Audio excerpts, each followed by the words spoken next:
تنہائی میں گناہ سے بچنے کا کیا طریقہ ہے؟ تنہائی میں گناہ سے بچانے کے لیے ایک تو یہ ہے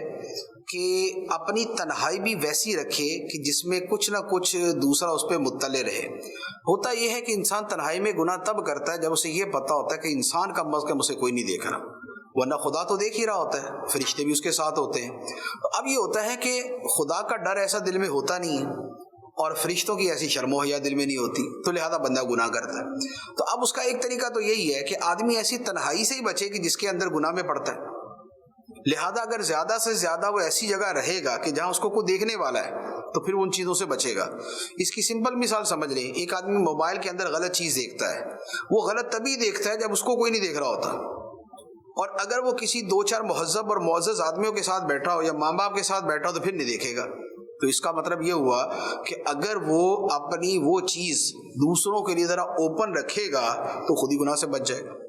دوسری بات یہ ہے کہ گناہ سے بچنے کی جو سب سے بڑی بنیاد ہے وہ خدا کا خوف ہوتا ہے اور موت کی فکر ہوتی ہے۔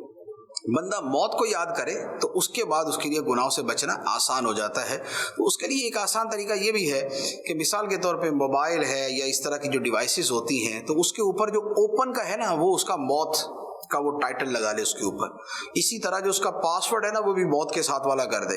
کہ تجھے مرنا ہے، تجھے مر کے حساب دینا ہے، موت آنی ہے، ہر جان کو موت کا ذائقہ چکھنا ہے، یعنی کہ اس طرح کی جو ورڈنگ ہے کہ جس میں موت اور آخرت کا حساب آئے۔ تو اب ہوگا یہ کہ گناہ کے لیے بھی اگر موبائل کھولا یا ڈیوائس کھولی اور اس کا پاسورڈ یہ لگایا کہ مر کے تجھے خدا کو حساب دینا ہے،